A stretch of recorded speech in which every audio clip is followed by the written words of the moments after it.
Olá, muito boa tarde.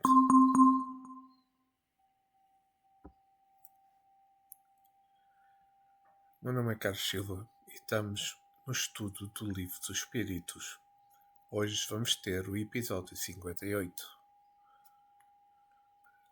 Estou em Portugal continental, são 14 horas e 23 minutos e vamos dar início ao estudo.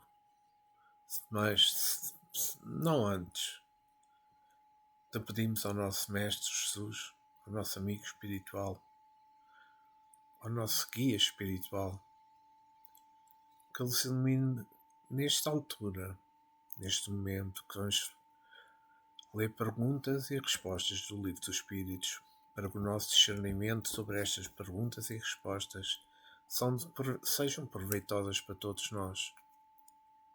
Ao guia deste trabalho, ao mentor deste trabalho, aos nossos guias, e que Jesus permaneça connosco neste momento. Obrigado. Então, no último episódio, acabamos por ler até à pergunta 451. Hoje vamos ler a 452. Recordo que estamos no capítulo 8 da Emancipação da Alma.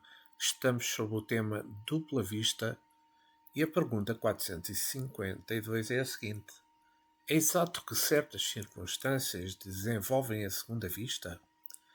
A resposta dos espíritos superiores é a seguinte: a moléstia, a aproximação de perigo, uma grande comoção podem desenvolvê-la. O corpo às vezes vem a achar-se num estado especial que faculta ao espírito ver o que não podeis ver com os olhos carnais.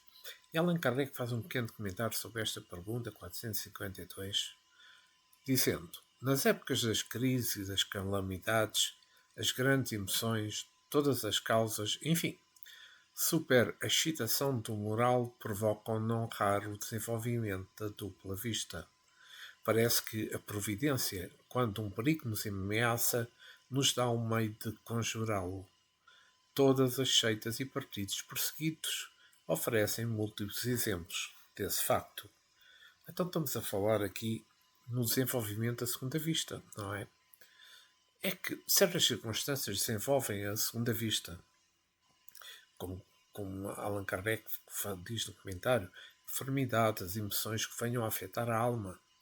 Mas, no entanto, desenvolvem não somente a segunda vista, mas desenvolvem também todas as faculdades mais despertadas, destacando-se aquela que se encontra mais fácil de se evidenciar.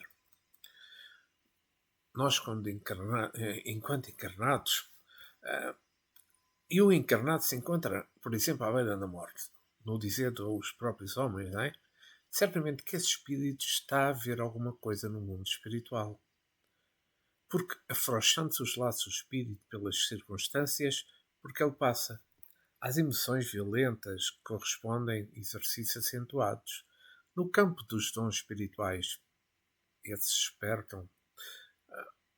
Porém, é indispensável que, se ele continuar despertado, o seu portador sabe aproveitar a oportunidade para o bem do espírito. É muito nobre conhecermos de tudo da criação. No nível em que nós estamos aqui na humanidade da Terra,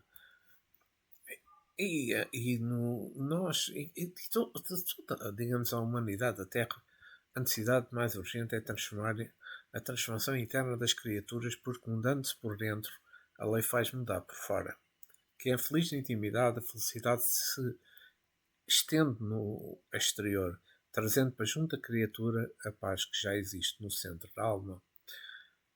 É que tudo isto que eu estou a falar do desenvolvimento, por grande comoção, não se pode generalizar, porque em muitos casos os seres passam por isso tudo que acabei de dizer e nada desperta no campo das suas observações. É que depende muito da escala em que o espírito se encontrar, ante as suas qualidades espirituais. Nós estamos aqui na Terra, mas não somos todos iguais. Nas épocas das provações coletivas, por exemplo, onde a natureza em comoção violenta, a crença de Deus é bem maior, visto que o desenvolvimento espiritual fica mais visível para a maior parte dos que sofrem esse roxo, digamos assim, emotivo. Porque, vejamos, mesmo os círculos romanos, indo um pouco atrás na história, onde se trucidavam milhares de cristãos, eles desenvolviam a segunda vista quando não a tinham e aumentavam quando já eram dotados dessa faculdade e cantavam hinos de louvor a Deus pelos seus testemunhos frente às feras famintas, enquanto os ignorantes, aqueles que observavam e criavam esta situação, esses ignorantes se alegravam com os sofrimentos, não sabiam o porquê da felicidade, tendo-os como perseguidores fanáticos do carpinteiro. Assim, ainda ocorre com as perseguições que se passam com os grandes missionários. Elas existem no nosso século. Eles ficam mais perto da realidade, os perseguidores mais longe da verdade. Os perseguidores ainda oram pelos... Os perseguidos, perdão, ainda oram pelos perseguidores, sabendo que todos são filhos de Deus e que a lei do amor os une. Ninguém se perde, pois todos vibram dentro da eternidade e no seio daquele que os fez à luz da verdade. Convém notar pela prática das faculdades que elas nascem de dentro, mas que as suas diretrizes pertencem à maturidade das almas guiadas por Deus sob a égide de Nosso Senhor Jesus Cristo na Terra. Os dons espirituais foram doados para despertarem todas as criaturas. Já falei sobre isto. Mesmo que negados, algum dia eles vêm à tona. Isso constitui a lei do Criador para a felicidade da criação. É que os talentos são instrumentos para a paz da consciência. Devemos começar agora todas as mudanças de comportamento, porque desta maneira estaremos cooperando visivelmente com a nossa paz de espírito, sem precisarmos de grandes comoções nos caminhos, diminuindo assim os nossos sofrimentos no que tens à nossa luz. E vamos à pergunta 453 de Allan Kardec. As pessoas dotadas de dupla vista sempre têm consciência do que possuem? Esta pergunta torna-se oportuna, mas os espíritos já responderam. É que nem sempre. Consideram isso coisa perfeitamente natural e muitos creem que se cada um observasse o que se passa consigo, todos verificariam que são como eles. Pois é que fechamos nesta pergunta 453, falamos da consciência da existência da faculdade. É o termos a consciência da faculdade que possuímos. Fechamos. É que a dupla vista, ela não é um privilégio somente do espiritualista, nem do considerado médium espírita. É um dom que se manifesta nas pessoas que têm essas faculdades afloradas e que por vezes ignoram que a possuem, neste caso, a dupla vista, achando natural essa manifestação da sua sensibilidade. É que a natureza divina, ela não escolhe esse ou aquele por pertença a tais ou quais religiões ou filosofias. Há várias pessoas dotadas da dupla vista, espalhadas por todas as comunidades, em todos os países e em todas as famílias. No entanto, é bom que aquele que tem esse dom despertado compreenda qual o motivo da sua faculdade em exercício, e a usem para bem de todas as criaturas que vierem a passar pelo seu caminho. É que a dupla vista é um instrumento de Deus, que pode espalhar consolação, bem-estar, a esperança para os sofredores. Se um médium vê alguma coisa, se observa um parente de alguém afirmando que ninguém morre, pelos traços revelados da criatura que passou para o lado espiritual, o parente, o amigo, se renova na sua fé. Que realmente ninguém morre. É que isso traz logo alegria e conforto para os que ficaram. Isso é que temos de ter consciência. Fechamos com o médium espírita, dotado desta faculdade, sabe o campo que lhe abre o dom de ver e usa-o para a alegria dos que o cercam. ela pode ser desenvolvida para a prática e bênçãos dos grandes benfeitores da humanidade. Jesus não desampara os que persistem na verdade, utilizando-a, perdão, para consolar e também para instruir as pessoas. É que a visão espiritual sempre vem acompanhada de outros dons. A doutrina espírita surgiu no mundo para esclarecer, para responder a todas as perguntas formuladas pela inteligência humana sobre a vida da morte do corpo físico. E as respostas que surgem, os ânimos, e dão o que pensar, porque a verdade cria um ambiente de luz no coração do teu aprendiz. Se ainda existem dúvidas sobre as coisas do espírito, necessário é que se estude o espiritismo. É que o espiritismo responde a todas as indagações.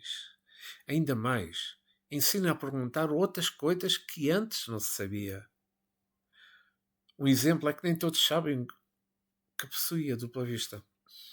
As crianças não têm a noção que possuem a visão espiritual. Muitas delas têm facilidade em ver o que se passa no mundo espiritual, até conversam com os espíritos, sem saberem quem eles são, assim como acontece com outras pessoas adultas que não têm o conhecimento. A luz não se esquece daquele que sempre acendeu uma chama nos caminhos alheios. Se ignorar os dons que possui e se faz comércio com ele, não se é tão castigado pelas leis, tanto quanto aquele que faz meio de vida, conhecendo as fidelidades, como é óbvio. Se houve os companheiros do além e se vende essas informações, está havendo negociação com faculdades que o amor de Deus confiou. Se tem a dupla vista, e o seu uso se aceita pagando, é necessário atentar para que não se caia cada vez mais no jugo das forças de difícil libertação. Se é um médio escrevente e se usa as valiosas oportunidades de instruir para arrecadar dinheiro para uso pessoal, é necessário observar se não se está morrendo na perda da faculdade que começou a aflorar. Se a pessoa dotada da faculdade de ver mais além que os outros, é necessário que conserve essa visão. Conservando essa visão, colocando-a a serviço do amor com Jesus, que Deus não esquecerá, enriquecendo-a com as bênçãos da alegria pura. E continuando sobre o tema a dupla vista, vamos à pergunta 454 de Allan Kardec. Poder-se-ia atribuir a uma espécie de segunda vista a perspicácia de algumas pessoas que, sem nada apresentarem de extraordinário, apreciam as coisas com mais precisão do que as outras? Bem, que pergunta curiosa. E a resposta é a seguinte: é sempre a alma a irradiar mais livremente e a apreciar melhor que sob o véu da matéria. E Kardec ainda reforça a pergunta: pode esta faculdade, em alguns casos, dar a presciência das coisas? E os espíritos respondem: pode. Também dá os pressentimentos, pois que muitos são os graus em que ela existe, sendo possível que num mesmo indivíduo exista todos os graus, ou em alguns somente. Então, aqui nesta pergunta 454, falamos perspicácia. É que os dons espirituais poder-se-iam desenvolver para as forças de vontade, porque a força de vontade não deixa de ser uma faculdade do espírito, como todos sabemos. É uma faculdade em exercício para crescer e para melhorar. Ela até pode nascer da vaidade, mas como esta tem pouca duração, a vontade cai. E a vontade se vai com o tempo, se aperfeiçoando e tomando, como se dizer, caminhando em rumos diferentes, de modo a encontrar a realidade do espírito. A dupla visão pode nascer da disposição do espírito, mas essa faculdade obedece a uma escala de qualidade. No primeiro grau da sua escala, ela se apresenta prometendo uma visão clara. mas ainda vive na obscuridade e pode viver muito tempo envolvida no pressentimento. Pode a criatura pressentir a presença de um certo espírito ao lado de certas pessoas e ser verdade que ali esteja. É porque esse pressentimento que abre os canais se perseguindo e continuando a perseguir, exercitando essa faculdade. Assim, são todas as faculdades, ao fim e ao cabo. Por exercício em todos os campos de ação, elas são forças que crescem, mas há muitas pessoas que nascem com a mediunidade aflorada. Em relação à segunda visão, esse dom espontâneo, como já vimos das respostas dos espíritos superiores, a visão espiritual não se encontra, ou seja, não encontra perdão de dificuldades e está mais apta à revelação da verdade do espírito, ao passo que nos pressentimentos, os erros são generalizados, não é? É que cabe a nós dizer a todos aqueles que são candidatos ao desenvolvimento destas faculdades espirituais que não devam forçar muito o despertar das Joãs. A violência na aquisição dos valores pode ser um motivo de certos desastres espirituais e morais da própria criatura. Como diz os espíritos superiores, existem muitas pessoas que têm vários dons desenvolvidos e outras não trazem essas faculdades em plena ação. Cada uma vem com um sinal, com uma modalidade de trabalho, mas todas são úteis para quando se quer ajudar. Tanto o trabalhador rural quanto o chefe da nação são vistos por Deus da mesma paternidade, com o mesmo amor. Não quer um fazer um trabalho do outro, para não errar o caminho dos seus compromissos espirituais. A vida, ou mesmo as vidas sucessivas, mostram-nos que há tempo para tudo. Em cada uma delas somos investidos de certas obrigações, de dever que nos trazem a paz de coração. Não existem os sábios, pseudo-sábios. Há igualmente os médios e os pseudo-médios. Entre mentes, eles todos têm valor a serem aproveitados. Em tudo se pode notar o positivo e o negativo para se completar com a força de Deus do esclarecimento dos homens. 2 fios garantem a luz na corrente elétrica, um positivo e um negativo. Precisamos, pois, conhecer a nossa posição ante os nossos compromissos para não querermos trocar as nossas atividades com os trabalhos alheios. Vejamos, se um grande músico invejar o engenheiro e passar a construir casas, pode entrar num chamado, digamos, desequilíbrio emocional, por não ser esse o seu caminho a percorrer na aquisição da paz. Se o médico passa a varrer uma rua, atrofiará as suas qualidades de atendimento aos doentes. Não queremos mudar as obrigações que Deus nos confiou. Temos que cumprir a nossa missão. Que em tudo se harmonizará em nossa vida. É que certamente que a inteligência do homem procura coisas extraordinárias no plano em que habita. Ela pode despertar alguns dons espirituais. No entanto, esses dons não podem ser manipulados por ela.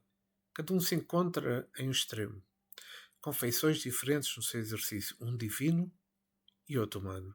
É bom que se pense assim. Se tem a dupla vista, como nascida sob a influência e inteligência, que a use sem intervenção desta, porque a razão, nestes casos, pode perder a própria faculdade por não saber defini-la com precisão.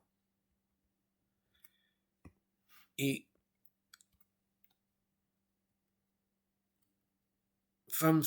vou aqui ler um resumo teórico do sonambulismo, do êxtase e da dupla visão.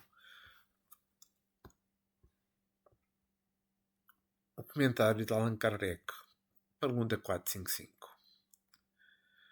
Digamos que é um resumo sobre estes temas que estivemos falando ultimamente.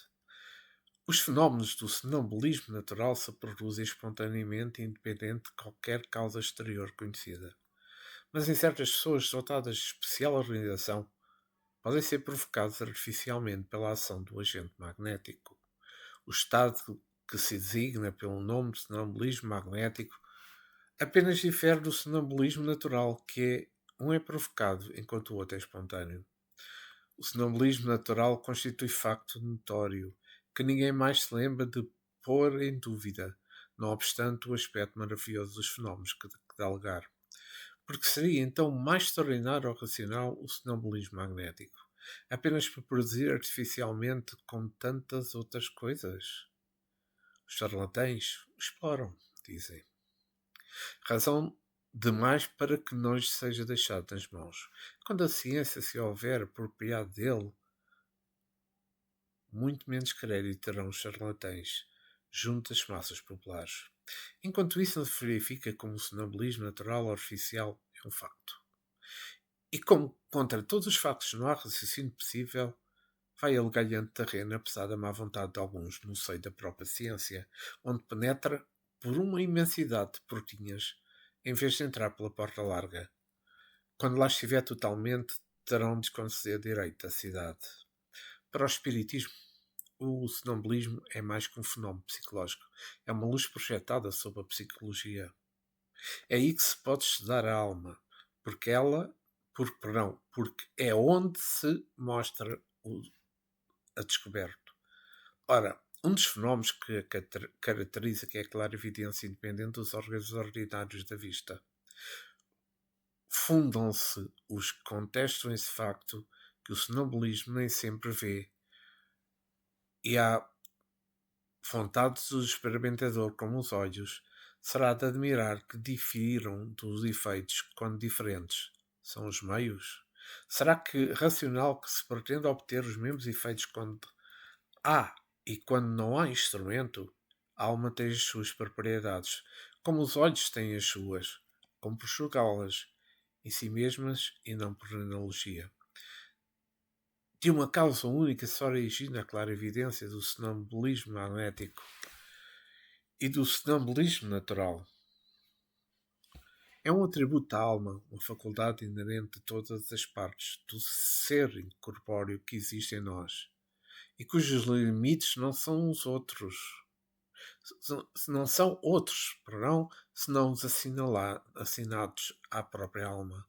O sonambulismo vê todos os lugares onde sua alma possa transportar-se, qualquer que seja a longitude.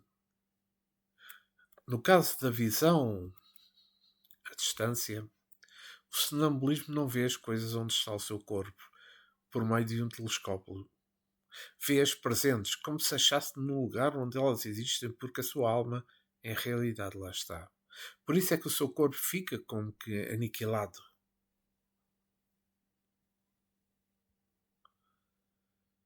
E privado da sensação, até que a alma volte a habitá-lo novamente. Essa separação parcial da alma e do corpo constitui um estado anormal, suscetível de duração mais ou menos longa, porém não definida. Daí a fadiga que o corpo experimenta após certo tempo, momento quando ela entrega a um trabalho ativo. A vista da alma ou do espírito não é circunscrita e não tem sede determinada. Eis porque os sonâmbulos não lhe podem marcar órgão especial. Vêem como vê, sem saber o motivo, nem carece de foco próprio. Se reportam ao corpo, esse foco lhes parece estar nos centros, onde maior é a atividade vital, principalmente o cérebro, na região do epigastro ou no órgão que constitui o ponto de ligação mais forte entre o espírito e o corpo. O poder da lucidez sonambúlica não é ilimitado. O espírito, mesmo quando completamente livre, tem restringindo os seus conhecimentos e faculdades conforme o grau de aperfeiçoamento que haja alcançado. Assim mais restritos ainda mais restritos tem quando ligado à matéria e a sua influência está sujeito. É o que motiva não ser universal nem infalível, a clara evidência sonambúlica. E não menos se pode contar com infalível, quando mais a desviado seja o fim visado pela natureza e transformado em objeto de curiosidade e de experimentação. No estado de desprendimento em que fica colocado, o espírito sonambólico entra na comunidade mais fácil com os espíritos encarnados ou não encarnados. Comunicação que estabelece pelo contacto dos fluidos que compõem os perispíritos e servem de transmissão ao pensamento como um fio elétrico. O sonâmbulo não precisa, portanto, que se exprimam os pensamentos da palavra articulada. Ele os sente e adivinha. Ele os torna eminentemente impressionável e sujeita a influências da atmosfera moral em que o envolve. Essa também é a razão que uma assistência muito numerosa e a presença de curiosos mais ou menos malevolentes lhe prejudicam de modo essencial o desenvolvimento das faculdades que, por assim dizer, se contraem, só se desdobrando com toda a liberdade no meio íntimo ou simpático. A presença de pessoas mal intencionadas ou antipáticas lhe produz efeito idêntico ao do contacto da mão sensitiva. O sonâmbulo vê ao mesmo tempo o seu próprio espírito e o seu corpo, e os quais constituem, por assim dizer, dois seres que representam a dupla existência corpórea e espiritual, existências que, entretanto, se confundem mediante os laços que os unem. Nem sempre o sonâmbulo se apercebe de tal situação.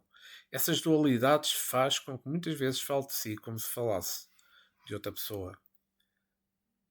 É que, ora, é o ser corpóreo que fala ao ser espiritual, ora é este que fala àquele. Em cada uma das existências corporais, o espírito adquire um acréscimo de conhecimentos e de experiências. Esquece-os parcialmente, quando encarnado em matéria, por demais grosseira. Porém, deles se recorre como espírito. É assim que certos sonâmbulos revelam conhecimentos acima do grau de instrução que possuem e mesmo superiores às suas aparentes capacidades intelectuais. Portanto, da inferioridade intelectual e científica do sonâmbulo, quando desperto, nada se pode inferir em relação aos conhecimentos que porventura revela no estado de lucidez. Conforme as circunstâncias e o fim que se tenha em vista, ele pode aurir da sua própria experiência, da sua clara evidência relativa às coisas presentes ou dos conselhos que receba de outros espíritos. Mas podendo o seu próprio espírito ser mais ou menos adiantado, possível é dizer coisas mais ou menos certas. Pelos fenómenos do sonambulismo, quer natural, quer magnético, a providência nos dá a prova irrecusável da existência e da independência da alma e nos faz assistir ao sublime espetáculo da sua emancipação. Abre dessa maneira o livro do nosso destino. Quando o sonâmbulo descreve o que se passa à distância, é evidente que vê, mas não com os olhos do corpo. Vê-se a si mesmo e se sente, transportando ao lugar onde vê o que se escreve. Lá se acha, pois, alguma coisa dele, e não podendo essa coisa alguma ser o seu corpo, necessariamente é a sua alma, o espírito. O êxtase é um estado que a independência da alma com relação ao corpo se manifesta de modo mais sensível e de certa forma palpável. No sonho ou no sonambulismo, o espírito anda a encher pelos mundos terrestres. No êxtase, penetra em um mundo desconhecido, o dos espíritos etéreos, com os quais entra em comunicação sem que, todavia, lhe seja lícito ultrapassar certos limites, porque se os transpusesse, totalmente se partiriam os laços que o prendem ao corpo.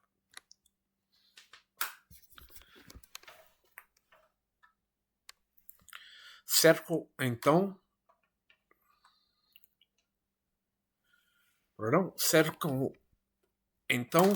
resplandecente e desusado fulgor. Inebriam-no harmonias que na terra se desconhecem. Indefinível bem-estar o invade.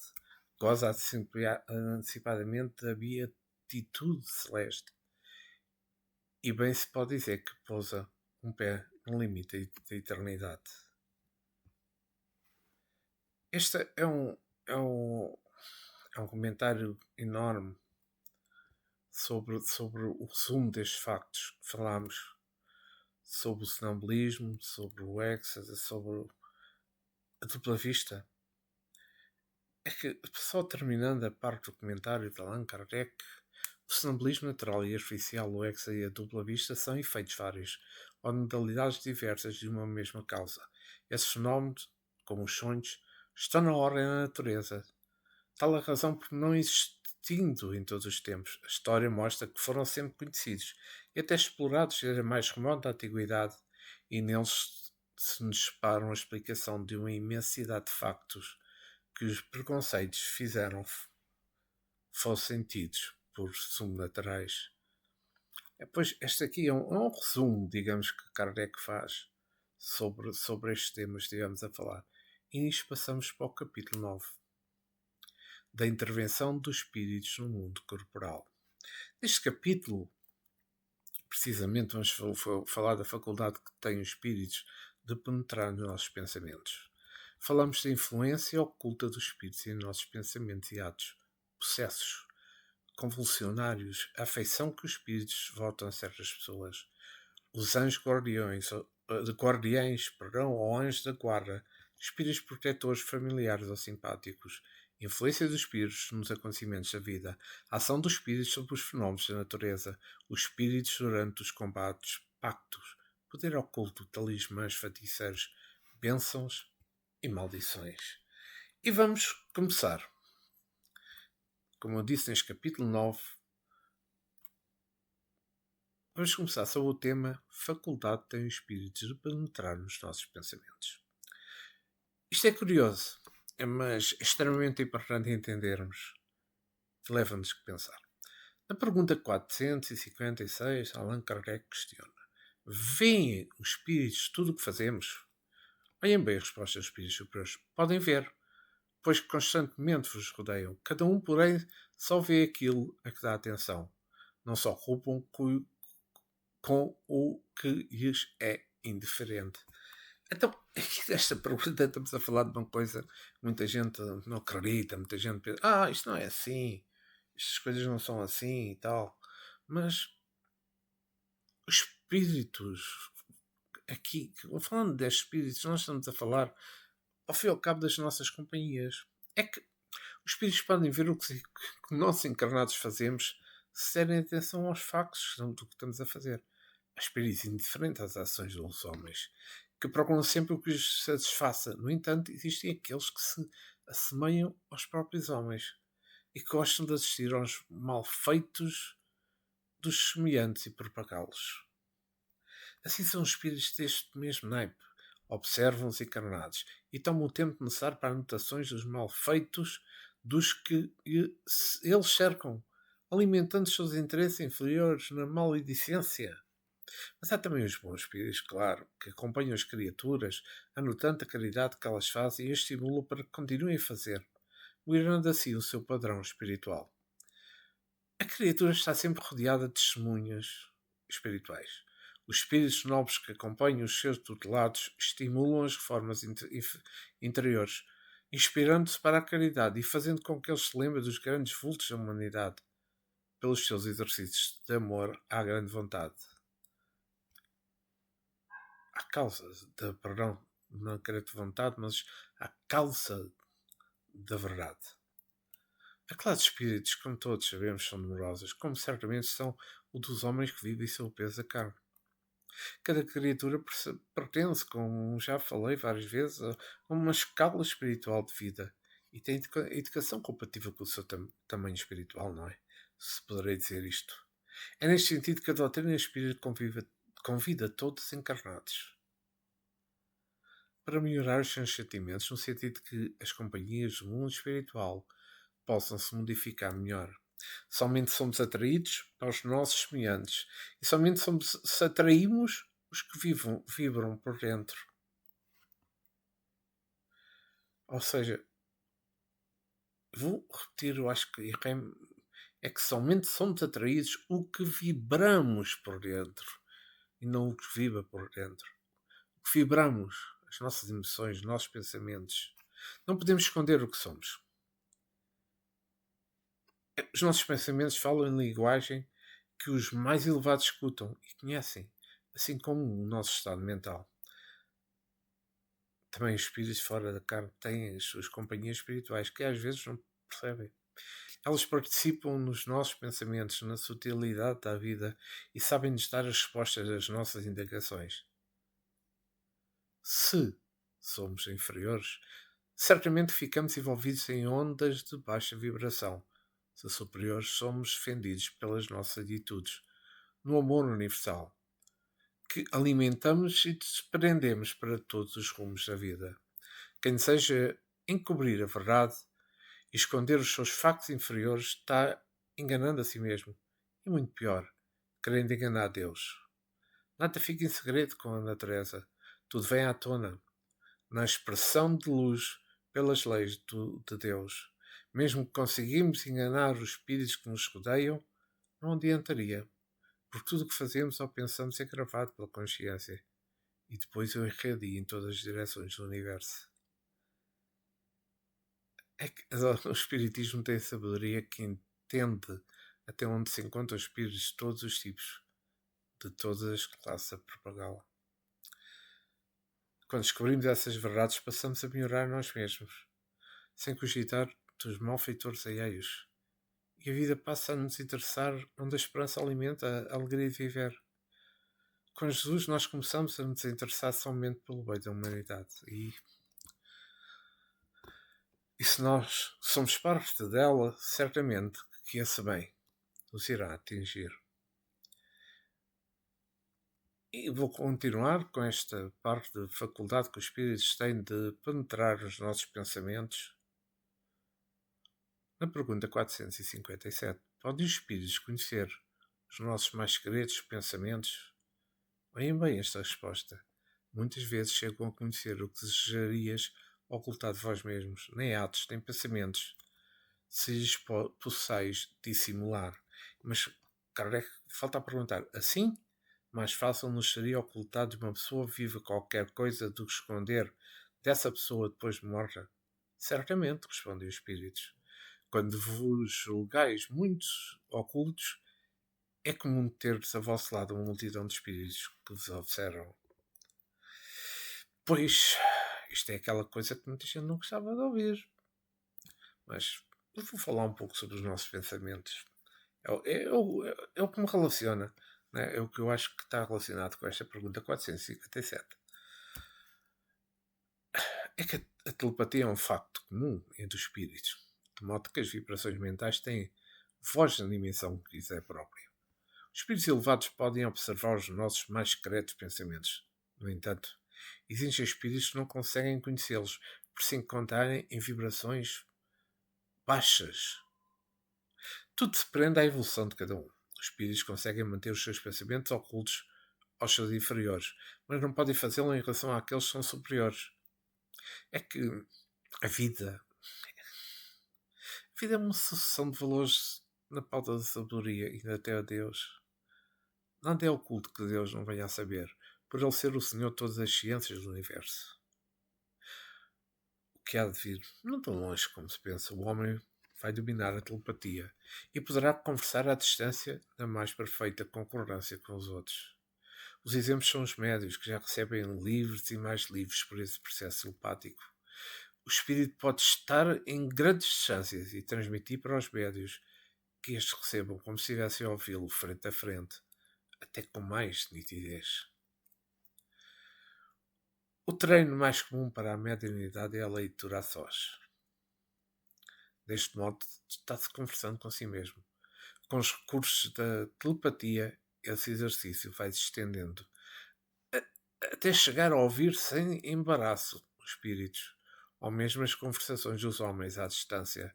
É uma faculdade inerente a todos os seres. Compete desenvolvê-la com os recursos ao alcance de cada um. O trabalho dos homens fazem de ondas de micro-ondas e de outros processos mais sofisticados. É uma prova que se pode transmitir os pensamentos onde quer que seja, sem a barreira dos obstáculos da natureza. A ciência da telepatia entre os homens está esperando que eles reconheçam os seus valores e passem a amar os seus irmãos, limpando o ódio do coração, o orgulho e o egoísmo da sua vida.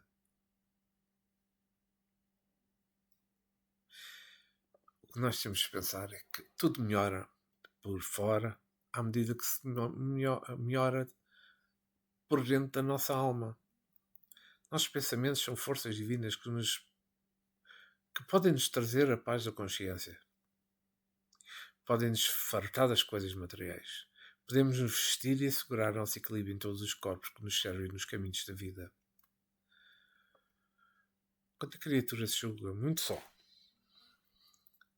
pensando que não deveria pensar, pode ter ao seu redor multidão de espíritos ouvindo-a como se falasse os processos do verbo.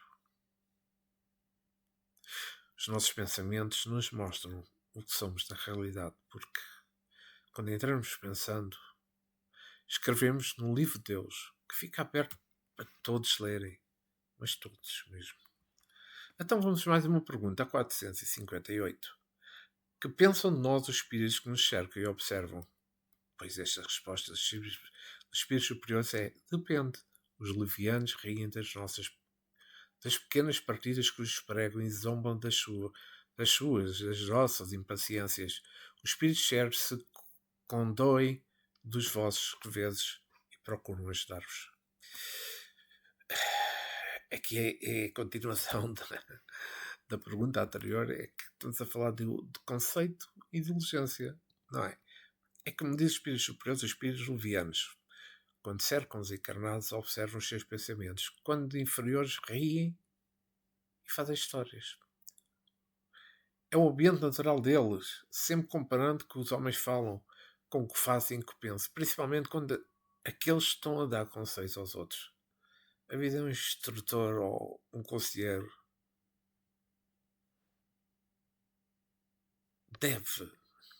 um instrutor ou um conselheiro deve ter uma vida reta. Pelo menos estar em força constante para viver o que fala e o que escreve. Os espíritos sérios, ao se juntarem ou a cercarem, digamos, os homens, nos momentos de fraqueza dos seus caminhos, se apiadam das suas mal alinhadas atitudes e passam a inspirá-los com pensamentos sérios e benfeitores. Não julgam qualquer pessoa por terem passado por estas fases, pois eles passaram também por essas fases menos boas. Eles se lembram de que as fraquezas são sintomas de todos os princípios da vida espiritual. Quando estamos sós, onde quer que seja, não pensemos que verdadeiramente nos encontramos sem testemunhas. Os espíritos estão-nos cercando, principalmente os inferiores, que não têm nada que fazer, ao passo que os espíritos certos se ocupam com coisas sérias e suas tarefas são cumpridas nas horas que o Senhor lhes deu para realizar. É que quando os espíritos inferiores brincam connosco das nossas inferioridades que ainda temos, é para encontrarem nas nossas ideias paixões compatíveis com eles. Estamos na mesma vibração deles. É, pois, uma verdadeira simbiose, um desastre moral para as duas partes. Somente Deus nos faz libertar dessas inconveniências se nós precisamos observar os seus ensinamentos, aprender os seus ensinamentos e passamos a praticá-los na decência do seu ambiente de luz. Já os espíritos levianos estão sempre cercando os mentirosos, os egoístas, os iguais levianos encarnados. Observemos a nossa vida e vejamos as companhias que temos, as testemunhas espirituais que nos cercam. Façamos assim. Se nós alimentarmos orgulho, certamente que a lei nos dará ambiente propício aos espíritos encarnados orgulhosos. E somente sairemos das suas faixas quando a humanidade dominar os nossos caminhos, o amor dominar a humildade. Por isso, é uma forma íntima que teremos de fazer. Por isso, devemos observar os nossos pensamentos em todas as horas e saberemos qual a fonte que os está gerando. É que os espíritos levianos estão à solta, sem ocupação séria, à cata da leviandade. Se nós não queremos essas companhias, procuremos Jesus operante e com ele não paremos de operar no bem comum e no trabalho da caridade que nos salvará dessas companhias inconvenientes. Quando constatar que se encontra cercado de espíritos levianos, a criatura não deve pretender expulsá-los com violência, sem a devida reforma nas suas atitudes, porque se não mudar a sua faixa vibratória, mandará embora um e, como se chama dizer, atrairá mais 7 ou mais para a sua companhia. É importante e necessário que se promova a mudança nos pensamentos, para que possa atrair espíritos nos mesmos pensamentos, com ideias renovadas no bem comum. Isso é que é importante. E sobre o tema influência oculta dos espíritos em nossos pensamentos e atos, esta é uma pergunta que eu costumo falar muito, esta pergunta 459 que eu vou ler, da Allan Kardec, porque as pessoas assustam-se um pouco com isto, mas é a realidade. Bem, a pergunta de Allan Kardec: influem, diz ele, os espíritos em nossos pensamentos e nossos atos? E a resposta dos espíritos superiores é a seguinte: muito mais do que imaginais. Influenciam a tal ponto que, de ordinário, são eles que vos dirigem. Ups! Então, muita gente me diz: então, mas não sou eu que te comando, não é a minha vontade que comanda? Pois, com esta resposta dos espíritos superiores na pergunta 459, falamos de uma influência que é oculta, que nós não damos por isso. E são eles que nos dirigem muitas vezes quando nós estamos em planos inferiores. Como muitos aqui na Terra. Muitos de nós. Os espíritos têm grande influência na vida dos encarnados. Eles influenciam bem mais do que se pensa, como diz a resposta. Estamos constantemente sob a influência dos espíritos encarnados. Se bem analisarmos, notaremos que estamos também sob a influência dos nossos companheiros encarnados, em todos os lados em que movimentamos. Quando somos crianças, há a influência dos pais, dos parentes. Quando crescidos, a influência dos companheiros, dos mestres. Quando trabalhadores, a influência dos superiores e, sobretudo, a influência das leis do país em que vivemos. É que nunca podemos nos desligar totalmente das influências que nos ajudam a caminhar. Estamos sempre sob a influência, principalmente do Cristo, e nisto é algo que devemos ter grande honra. É que, vejamos, o médio espírita consciente das suas influências passa a perceber com mais intensidade, pelas suas sensibilidades, a presença do mundo espiritual a guiá-lo. E entre ele, os guias espirituais estabelecem uma corrente permanente de comunicação, de maneira que as ideias se fundam, prevalecendo as dos espíritos superiores. É bom que o instrumento da rede se prepare para todos os meios, para que se possa ajudar o mundo espiritual a difundir as verdades internas. O Evangelho haverá de ser conhecido em espírito e verdade por todas as criaturas. É o Cristo voltando para a humanidade com todos os moldes, em todos os moldes, na feição divina solar. Os seres humanos não são ignorantes no que tange ao espírito. Pode-se dizer que nada sabem, pois ignoram até o próprio corpo que usam como instrumento de evolução. O espiritismo é uma força de luz que tem a missão de influenciar a humanidade em um grande empenho para que os povos possam modificar as suas estruturas íntimas, desde o gesto mecânico até às batidas rítmicas do coração, desde a vida celular ao conjunto orgânico. Mudando o modo de viver e a posição mental em tudo em torno, começará a mudar. E se o universo é harmonia, somente vivemos bem sintonizados com ele, porque Deus é harmonia. Em cada passo que damos, estamos acompanhados por numerosos espíritos que nos ajudam, observando o que fazemos, ou então atrapalhando as nossas ideias. A escola é completa. Não falta o de que precisamos. Se trabalharmos no campo interno, semeamos o bem, o amor e a fraternidade. Certamente que o mal em torno de nós desaparecerá, por não ser atraído pelos seus próprios pensamentos. Assim, morrerão as paixões inferiores e com elas o orgulho, e com elas o egoísmo. Convém notar que nós vivemos sob a influência que pedimos pela oração dos sentimentos E Deus, sendo todo bondade e amor, nos concede o que buscamos, pois somente desta maneira nos educamos. A influências ocultas são mais intensas do que nós imaginamos. E é sob essa influência que iluminamos os nossos corações para sempre. Isso é o amor do Criador em toda a criação. Não estamos separados de nada no mundo. Nós temos que perceber que tudo está interligado, desde o átomo até aos mundos que circulam no infinito. Ainda mais. É que nós temos Deus palpitando dentro de tudo com a sua mensagem viva de amor. Vejamos, se nós queremos sentir essa presença espiritual dentro do coração, passemos a amar também. Como Jesus nos ensinou, que veremos raiar no mundo interno a alegria pura, provinda da fraternidade que nos atinge através dos raios de luz do coração de Deus. E chegamos ao fim do estudo deste episódio 58. Espero que tenha sido do vosso agrado e que tenham percebido perfeitamente o que eu tentei transmitir com estas perguntas do estudo do Livro dos Espíritos. Quero agradecer a Jesus, nosso Mestre,